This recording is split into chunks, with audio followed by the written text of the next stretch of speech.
भाई किताब का भी रखी तुमने। हरे कृष्ण। नमो नारायणाय। नमो नारायण।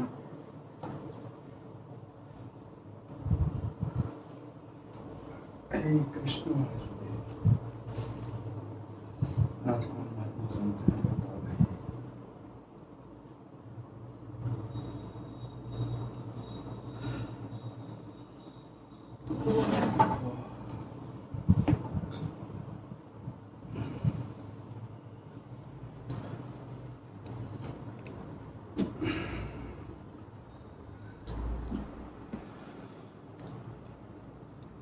ओम श्री गणेशाय नमः। ओम श्री सरस्वती नमः। ओम श्री गुरुभ्यो नमः। अज्ञानतिमिरान्धस्य ज्ञानाञ्जनशलाकया चक्षुरुन्मीलितं येन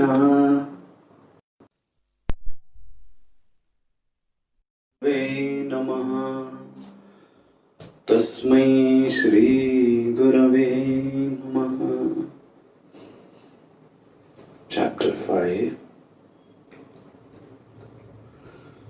श्लोक नंबर 18। विद्या विनय संपन्ने ब्राह्मणे गविहस्तिनि शुनि चैव स्वपाके च पंडिता समदर्शिनः इहैव तैर्जितः सर्गो येषां साम्ये स्थितं मनः निर्दोषं हि समं ब्रह्म तस्माद् ब्रह्मणि ते स्थिताः न प्रहर्षेत् प्रियं प्राप्य नो द्विजेत् प्राप्य चाप्रियं स्थिरबुद्धिरसम्मूढो ब्रह्मविद् ब्रह्मणि स्थितः। ब्रह्मविद् ब्रह्मणि स्थितः।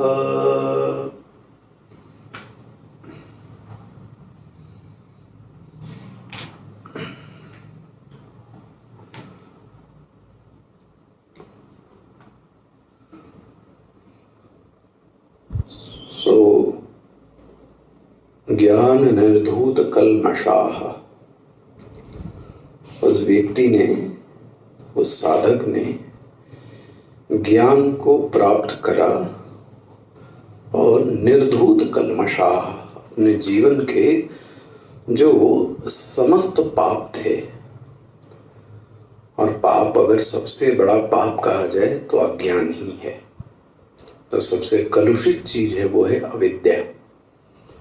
वो उसके जीवन से क्या हो गई, निकल गई। और अब भगवान उसको बोलते हैं, ऐसे व्यक्ति को पंडित शब्द से बोलते हैं।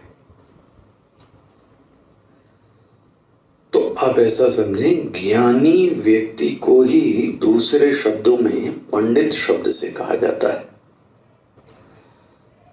कई बार यह अर्थ कुशलता से लिया जाता है कि ये तो इसमें पंडित है, इस विद्या में पंडित हैं, इस कला में पंडित हैं।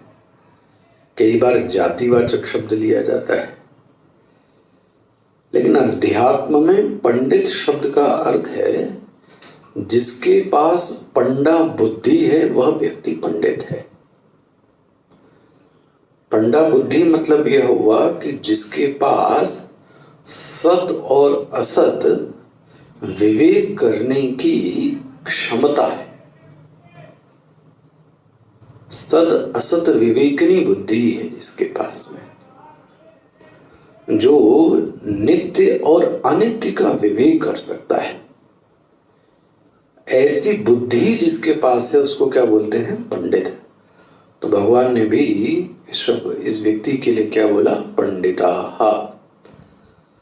हम इस ज्ञानी व्यक्ति का एक लक्षण दिया गया, क्या कहा गया, पंडिता समदर्शिनः, यह जो आत्मनिष्ठ है, यह जो ज्ञानी व्यक्ति है, ये कैसा है? समदर्शी है।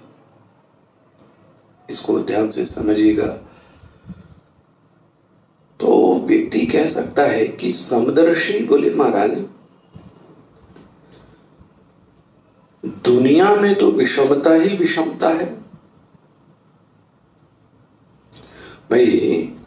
ब्राह्मण, गाय, हाथी, कुत्ता, स्त्री, बहुत सारे लोग हैं।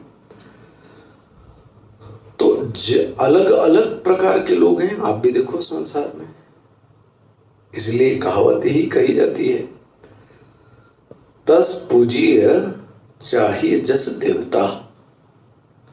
भाई जैसा देवता हो उसकी वैसी पूजा करनी चाहिए। सब देवताओं की पूजा एक जैसी नहीं की जा सकती। गणेश जी को कुछ अलग प्रिय है तो शिव जी को कुछ अलग प्रिय है, तो हनुमान जी को कुछ अलग प्रिय है। तो जैसा देवता वैसी उसकी पूजा। और व्यवहार में क्या कहा जाता है? जो व्यक्ति जैसा है उसके साथ वैसा व्यवहार करो, यही तो सूत्र है ना। और आप क्या कह रहे हैं कि ये व्यक्ति कैसा हो गया? समदर्शी। ये विरोधाभास दिखता है ना भाई। एक यह सूत्र भी आता है और गौतम स्मृति और मनुस्मृति में भी ये सूत्र आया कि विषम दर्शन होना, हाँ, विषम दर्शन होना चाहिए। विषम दर्शन मतलब ये है कि जो व्यक्ति जैसा हो उसके साथ वैसा व्यवहार करना चाहिए। ये व्यवहार का सूत्र है। दुष्ट तो दुष्ट, साधु तो साधु, स्त्री तो स्त्री, पुरुष तो पुरुष। और आप कह रहे हैं कि ज्ञान प्राप्ति के बाद यह व्यक्ति समदर्शी है। ये कैसे संभव हो सकता है? आंखें फूट दें क्या? ऐसा एक जैसा कैसे सब में दिख सकता है? तो इसका मतलब यह हुआ कि हमने समदर्शी का अर्थ समझा ही नहीं। समदर्शी का मतलब ये नहीं कि उसको दीवार नहीं दिखाई देती, हर जगह बोले। जैसे एक अब आपने वो कथा सुनी कि पागल हाथी जा रहा था और उनके गुरु ने उपदेश किया कि सभी में ब्रह्म है, और वो उसमें ब्रह्म देखने लगे। और हाथी ने उठा के, वो हाथी वाले ने बोला भी, हट जाओ सामने से, हट जाओ। वो हटा ही नहीं और हाथी ने उठा के पटक दिया। और वो अपने गुरु पर गुस्सा कर रहे थे कि देखिए हम तो ब्रह्म देख रहे थे और उस हाथी ने क्या कर दिया हमको। फिर उनके गुरु ने पूछा, हाथी में ब्रह्म देख रहे थे वो ठीक है, लेकिन जो हाथी पे चढ़कर महावत बैठा था वो भी तो तुमसे कुछ कह रहा था, तो उसमें ब्रह्म क्यों नहीं देखा? वो तो कह रहा था कि दूर हट जाओ, दूर हट जाओ। ये समदर्शी का अर्थ नहीं होता। इसीलिए साधक हम लोगों को चोट लगती है, क्योंकि हमने समदर्शी का अर्थ ही नहीं समझा। समदर्शी का अर्थ है कि वह उसी तत्व को, एक तत्व को सभी के अंदर देखता है। जैसे कि कैसी भी बड़ी लहर आए, छोटी लहर आए, लेकिन जो जानकार व्यक्ति है वो क्या जानता है कि इन सभी लहरों के जो अंदर है वो कौन है? वो जल है। स्पष्ट हुआ ना भाई? खीर अलग है, मिठाई अलग है। आप कोई मिठाई को भी चम्मच से खाएगा, क्योंकि खीर को चम्मच से खाते हैं। तो आप क्या कहोगे फिर? समदर्शिना। उसको भी पता है कि खीर में भी शक्कर है और हाँ, खीर में भी शक्कर है और मिठाई में भी शक्कर है। तो यह अर्थ वेदांत में बहुत अच्छे से समझ में आना चाहिए। वह उस ब्रह्म तत्व को समझता है। वह जो सत्ता है, सत्ता, इसीलिए तो वह किसी से राग और द्वेष नहीं कर पाता। क्योंकि अगर हम उस तत्व को सब में देखें तो आप एक चीज बताओ कि हम किसी से छल और कपट कर सकते हैं?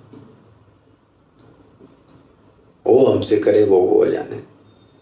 लेकिन अगर मैं उस तत्व को देखूं तो मैं छल और कपट करूंगा? सोच के देखो आप, राग और द्वेष करूंगा? इसलिए हमारे स्वामी जी इस श्लोक की व्याख्या में सदैव यह एक बात कहते रहे, ज्ञानी समदर्शी है, समवर्ती नहीं है। समदर्शिना, देखने की दृष्टि सब में एक है, व्यवहार सबसे एक जैसा नहीं करता, बहुत अंतर है। स्पष्ट होता है ना ये? स्वामी जी का एक बहुत अच्छा उदाहरण है कि एक चिकित्सक के लिए जितने व्यक्ति बैठे हैं सब रोगी हैं। हाथ का दर्द, पीठ का दर्द, हृदय का दर्द, आंख का दर्द, सब दर्द वाले बैठे हैं। लेकिन क्या वह उन सबसे एक जैसा व्यवहार करेगा? बच्चे से अलग करेगा, लड़के से अलग करेगा, बूढ़े से अलग करेगा, सबका ट्रीटमेंट भी अलग अलग करेगा। लेकिन सभी के प्रति जो दृष्टि है वो कौन सी दृष्टि है कि ये सभी के सभी क्या हैं? रोगी हैं। एक पिता भी अपने बच्चों के प्रति अलग अलग व्यवहार करता है, लेकिन सब बच्चों के प्रति बुद्धि एक है कि यह सब किसके पुत्र हैं? मेरे पुत्र हैं। इसी तरह से वह जो साधक है, जो ज्ञानी बन गया, वो सभी के अंदर उस तत्व को देखता है। व्यवहार विषम होगा, ध्यान रखना। अरे वह अब शिष्य गुरु के सिर पे चढ़ के बैठ जाए क्योंकि तुम भी ब्रह्म और हम भी ब्रह्म, ऐसा हो सकता है? फिर गुरु भी शिष्य में ब्रह्म देखता है, लेकिन ब्रह्म देखने के बाद में भी उन दोनों में क्या है? एक दूरी रहती है। एक पिता भी पुत्र में ब्रह्म देखे, पुत्र भी पिता में देखे, तो पिता और पुत्र एक जैसे तो नहीं बैठ सकते हैं। तो व्यवहार तो विषम में ही होता है, लेकिन अंदर के प्रति एक दृष्टि है। वह दृष्टि कैसी है? समतत्व को देखना। स्पष्ट हो गया? बोले कैसे हो गया, मुझे ये बताइए, क्या देखता है? आगे का श्लोक बोलते हैं, क्या बोलते हैं? इहैव तैर्जितः सर्गः, इस महापुरुष ने यहीं रहते रहते संसार को क्या कर लिया? सर्ग मतलब संसरण। यहीं रहते रहते इस ज्ञानी ने क्या कर लिया? संसरण को जीत लिया। कैसे, क्या हुआ? बोले ये क्योंकि इसका मन साम्य में स्थित हो गया। साधना देखो आप कैसी है। येषाम साम्य स्थितम मनः, मन स्थितम, मन स्थित हो गया किसमें? साम्य में। अब उस व्यक्ति ने प्रश्न पूछा, महाराज ये साम्य क्या है? भगवान खुद ही उत्तर देते हैं, देखो क्या है? ब्रह्म एव समम, मिल गया? निर्दोषम ही समम ब्रह्मा। वाह! यदि यहां पर कोई निर्दोष चीज है, निर्दोष चीज मतलब जिसमें किसी प्रकार का दोष नहीं है, और सबसे बड़ा दोष अज्ञान है। जहां अविद्या, अंधकार लेश मात्र भी नहीं है, दोष गंधम तस्मात् न दोष गंध मात्रम अपि ताम स्पृशति। ऐसा जो ब्रह्म साम्य है वह उसमें स्थित हो गया। कौन? ये जो साधना कर रहा था। बहुत सावधानी से देखना, इसका मन साम्य में स्थित हो गया। साम्य मतलब उस साम्य तत्व में स्थित हो गया। और भगवान खुद ही व्याख्या करते हैं, सबसे यदि समतत्व कोई है तो कौन है? ब्रह्म है, कॉन्शियसनेस। और उसका एक लक्षण क्या गया? निर्दोषम। वो कैसा है? निर्दोष है, उसमें किसी भी प्रकार का कोई दोष नहीं है।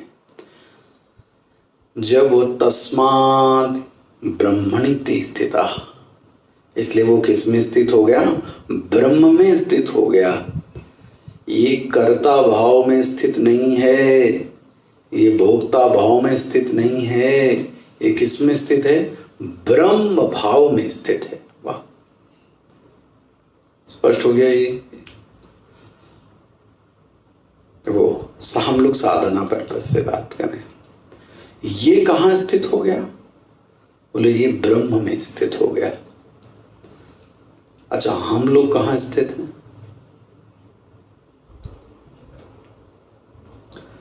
सब अपना अपना देख लें साधन। यह जो ज्ञानी है ये ब्रह्म भाव में है। अच्छा, हम लोगों से पूछा जाए हम लोग कहां स्थित हैं,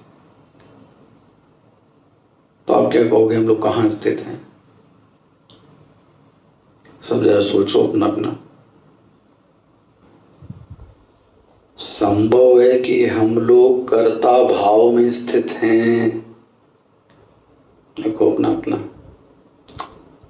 अब कर्ता भाव बहुत बार डिस्कस हो चुका है। हो सकता है कोई व्यक्ति शरीर भाव में स्थित है। मैं आपको ऑप्शन दे रहा हूं, अपना अपना देख लो। हम लोग कहीं यहीं कहीं हैं। कोई कर्ता भाव में स्थित हो सकता है, बस फुलझड़ी आपको बता रहा हूं। कर्ता भाव में होएगा तो महाराज फल प्रेमी खूब होएगा, अभिमान खूब आएगा, और कभी इसको लोग पुचकारेंगे, कभी इसको नहीं पुचकारेंगे। ये कौन सा भाव हो गया? कर्ता भाव। अच्छा, शरीर भाव में स्थित है, इसको भी बता दे। शरीर में आने वाले विकारों को यह व्यक्ति अपना विकार मानता है, इसलिए जीवन भर दुखी रहेगा। मैं बूढ़ा हो गया, मैं ये नहीं कर सकता। मैं वो शरीर में स्थित होने के कारण शरीर के गुणधर्मों को अपना गुणधर्म मान लिया। वाह, तो ये किस भाव में स्थित हो गया? शरीर भाव में। अच्छा, और आगे बढ़ा दे।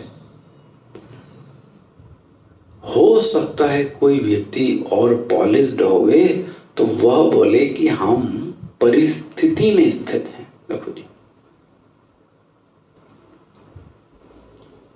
क्या कहा जाएगा? परिस्थिति में स्थित हैं। तो जब अनुकूल परिस्थिति आती है तो व्यक्ति बोलता है अब तो पार्टी बनती है। भाई, क्यों पार्टी बनती है? क्योंकि मेरे लिए सब कुछ क्या है? अनुकूल। अच्छा, और अगर प्रतिकूल आ गई तो अनुकूल आ गई, न प्रहर्षित प्रियम प्राप्य, इसी से जुड़ा है। देख लो,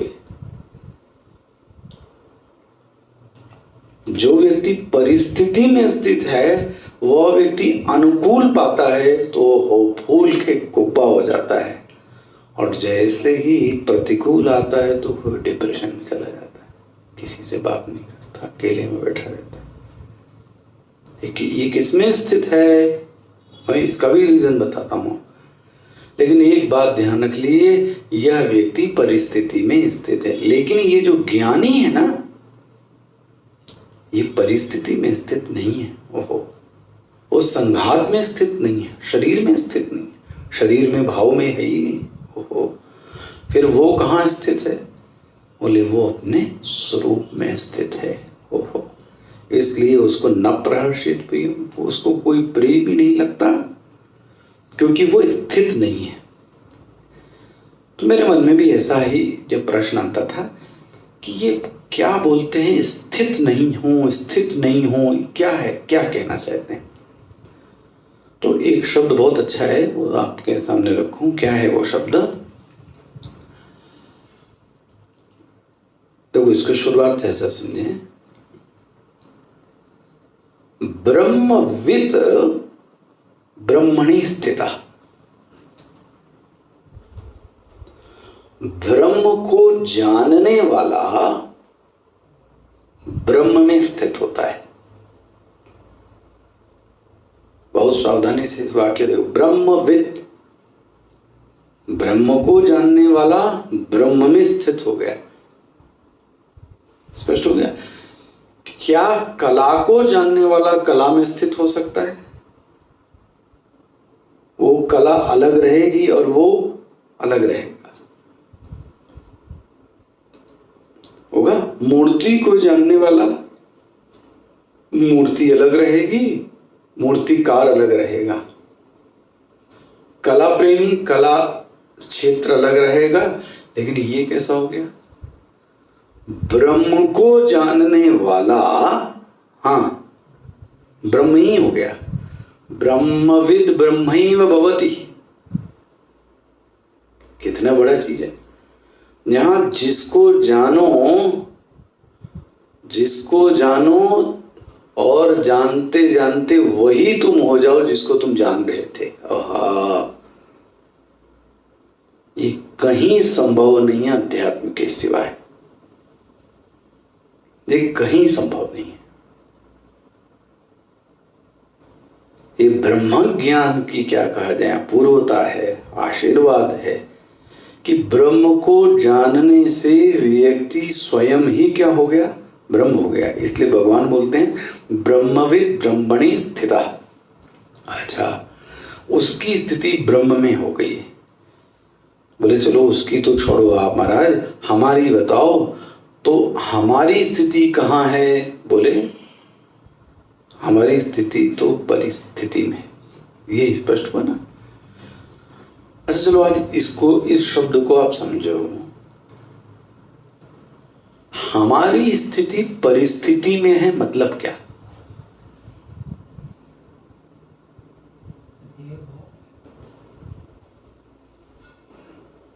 परिस्थिति में है, देह भाव नहीं कह रहा हूं भाई। हम परिस्थिति में स्थित है, इसका मतलब क्या होता है? ये चलो और शब्द एक बोले। परिस्थिति शब्द का क्या अर्थ है ना भाई? परिस्थिति शब्द का इसका अर्थ इसी शब्द में ही परितः स्थितः। परिता मतलब चारों ओर से, परिता मतलब चारों ओर से। हम किन चीजों से चारों ओर से घिरे हैं उसको परिस्थिति कहते हैं। कोई बता सकते क्या क्या है?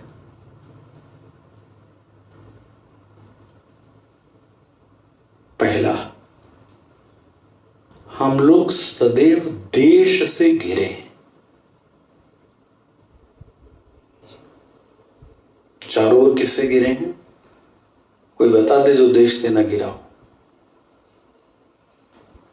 तो पहला, हम लोग देश से घिरे।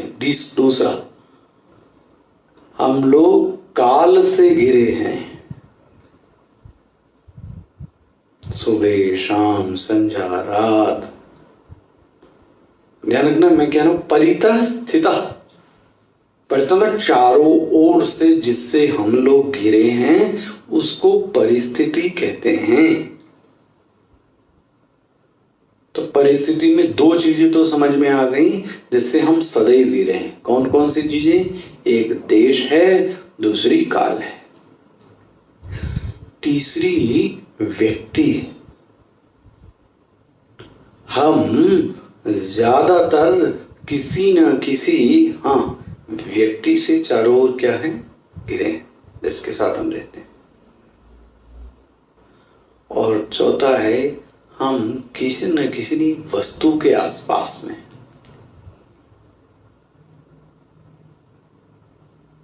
कौन कौन हो गया? देश, काल, व्यक्ति, वस्तु। इन चारों को जोड़ दें। देश प्लस काल प्लस व्यक्ति प्लस वस्तु बराबर परिस्थिति।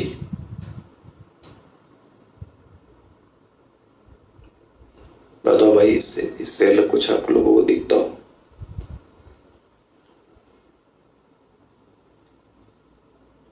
इसी को बोलते हैं परिस्थिति। वस्तुओं के साथ भाई, वस्तुएं होंगी तो अनुकूल होंगी या प्रतिकूल होंगी।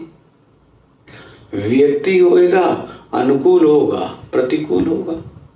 समय होगा, अनुकूल होगा या प्रतिकूल होगा। देश अनुकूल होगा, प्रतिकूल। भाई हॉस्पिटल में बंद कर दिया, प्रतिकूल है। घर में, आश्रम में है शांति से, देश में बड़ा सुखी है। तो जो हम बोलते हैं परिस्थिति अच्छी नहीं है, मतलब क्या? ये चार चीजें ही होंगी। इन्हीं चारों को मिलाकर हम क्या बोलते हैं? परिस्थिति। स्पष्ट हो गया? इसी को बोलते हैं चतुर्व्यूह। अच्छा, अब एक और चीज देखो, बहुत सुंदर चीज। जैसी परिस्थिति वैसी मनस्थिति। ले, ये भी स्थिति है, मैं इसलिए बोल रहा हूं। ब्रह्मविद ब्रह्मणि स्थिता। ब्रह्मविद ब्रह्मणि स्थिता। ब्रह्मविद ब्रह्म में स्थित है। चलो भाई, उनका तो छोड़ो, हम कहां स्थित हैं? तो पहली स्थिति कहां मिली हमको? परिस्थिति। अब इसी से एक चैन और बन गई। जैसी व्यक्ति की परिस्थिति होती है, हाँ जी, वैसी ही व्यक्ति की मनस्थिति होती है।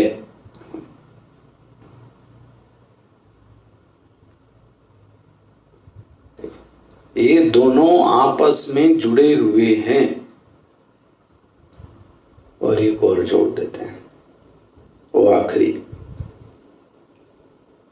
जैसी परिस्थिति वैसी मनस्थिति। मनस्थिति समझ में आ गया? और जैसी मनस्थिति वैसी स्वस्थिति। परिस्थिति अच्छी तो फिर मन भी अच्छा, मन भी अच्छा तो मैं भी अच्छा। और मिलता है। परिस्थिति प्रतिकूल, ध्यान रखना, मनोस्थिति नहीं थी कुछ भी, लेकिन परिस्थिति ने प्रभाव किस पे डाल दिया? मनो को, मन पर। भाई देखो, एक समय था कि बहुत धनी थे हम। अच्छा, आज हमारे पास धन नहीं है। तो परिस्थिति कह रही है कि धन नहीं है। अब परिस्थिति का असर किस पे पड़ गया? फिर बोलते हैं कि गरीबी है, मन दुखी हो गया। और मन दुखी हो गया तो अब हमारी क्या स्थिति हो गई? बोले मैं गरीब हूं, मैं दुखी हूं। तो आप चेन देख रहे हैं क्या बन गई है? ये चेन याद रहनी चाहिए सदैव। कौन कौन सी? परिस्थिति। परिस्थिति का असर किस पे पड़ा? मनस्थिति। ये तभी संभव है जब आप इसको लगा लगा के अपने ऊपर देखेंगे आप। और मैं इसको तोड़ने का भी आपको क्रम बताता हूं। इनको बीच में दीवार खड़ी कर सकते हैं। एक परिस्थिति हो गई, दूसरी मनस्थिति हो गई, तीसरी क्या हो गई? स्वस्थिति ही। मन प्रसन्न तो मैं भी प्रसन्न, मन दुखी तो मैं भी दुखी। थोड़ा आपको विद्वता क्यों ले जाऊं। महर्षि पतंजलि जी ने एक बहुत सुंदर क्या बात कही। भाई पहला ही सूत्र क्या है पतंजलि ऋषि का? अथ योगानुशासनम योगा चित्त वृत्ति निरोध। योग क्या है? चित्त वृत्ति के निरोध को योग कहते हैं। सुंदर है। अच्छा मान लो निरोध कर लिया तो क्या मिल जाएगा? यदा निरोधो भवति तदा द्रष्टु स्वरूपेनुसंधानम। तदा मतलब तब। कब? जब चित्त वृत्ति का निरोध हो गया। अच्छा साधक ने कहा मान लो महाराज न कर पाया तो? ना कर पाया, निरोध ना कर पाया तो फिर क्या होगा? बोले वृत्ति सारूप्यम इतरत्र। वाह, नहीं कर पाओगे तो जैसी वृत्ति है वैसे तुम हो जाओगे। वाह, ये बात पतंजलि ऋषि ने कह दी। वृत्ति सारूप्यम, जैसी वृत्ति है, सारूप्य मतलब जैसा वृत्ति का रूप है वैसे ही हमारी भी क्या हो जाएगी? स्थिति हो जाएगी। ये पतंजलि ऋषि बोलते हैं। तो वृत्ति में क्रोध तो मैं क्रोधी, वृत्ति में समाहित स्थिति तो मैं समाहित। तो ये सूत्र आपको समझ में आता है। यदि वृत्ति का निरोध हो गया तो दृष्टा भाव में स्थित हो गए, नहीं किया तो वृत्ति सारूप्यम, जैसी वृत्ति। वृत्ति मतलब जैसा मन वैसा आप। अच्छा अब मैं एक बात इतनी आपको बताऊं, बस ये भक्ति का यदि बल होवे तो मैं आपसे ये दावा कर दूं, चैलेंज कर दूं कि परिस्थिति कुछ हो सकती है और मनस्थिति कुछ हो सकती है। ये किसके कारण हो सकता है? भक्ति के कारण। क्या कहा गया? परिस्थिति कुछ है, मनस्थिति कुछ और है। भीष्म पितामह बाणों की शरसैया पर सोया व्यक्ति उस अवस्था में विष्णु सहस्रनाम सोचो आप। हमारे आपकी देह की स्थिति खराब हो जाती, सब कुछ खराब हो गया, लेकिन ऐसा संभव है कि यदि भक्ति का प्रभाव होवे तो परिस्थिति कुछ हो सकती है और मनस्थिति, ये साधना है।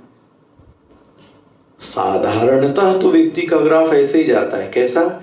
जैसा परिस्थिति वैसी। लेकिन अगर भक्ति की साधना होवे तो भक्त हृदय यह सोचता है कि भगवान ने ये भेजा है, अगर कोई गलत चीज तो इसमें मंगल कामना जरूर होगी, कुछ मंगल होगा। देखो भैया, जन्म भी हो जाए तो मंगल है और मृत्यु भी हो जाए तो कुछ मंगल ही है। अभी नहीं समझ में आता, बाद में समझ में आएगा। अब बोलो आप, परिस्थिति प्रतिकूल लेकिन मनस्थिति अनुकूल हो गया। ये भक्ति ने तोड़ दिया कि नहीं तोड़ दिया? ये अध्यात्म का उपाय है। देखो जी, यथा परिस्थिति तथा परिस्थिति ही, यथा मनस्थिति तथा स्वस्थिति। इसमें भक्ति चाहे तो थोड़ा सा परिवर्तन कर सकती है। भक्त का यही विश्वास होता है और ये भावना उसके अंदर धीरे धीरे धीरे गाढ़ी हो जाती है। क्या चीज? भगवान ने कुछ दिया है, यहां तक कि लोमस ऋषि ने काकभूषुंडी को श्राप दिया और बोलते हैं लीन श्राप में शीश चढ़ाई, नहीं कछु भय न दीनता आई। अगर मुझे श्राप भी दिलवाया है तो इसमें भी मेरा क्या होगा, हित होगा। देखो मनस्थिति कैसी है। अच्छा परिस्थिति कैसी है। अभी हम लोगों को कोई देख तो मन बिगड़ जाएगा। काकभूषुंडी जी का मन, श्राप मिल रहा है, मन तो गजब का प्रबल। ये हो सकता है, ध्यान रखना है। कौन कर सकता है, ये भक्ति माता की कृपा है। ठीक है, कल देखें। ओम पूर्णमदः पूर्णमिदं पूर्णात् पूर्णमुदच्यते पूर्णस्य पूर्णमादाय पूर्णमेवावशिष्यते। ओम शांति शांति शांति।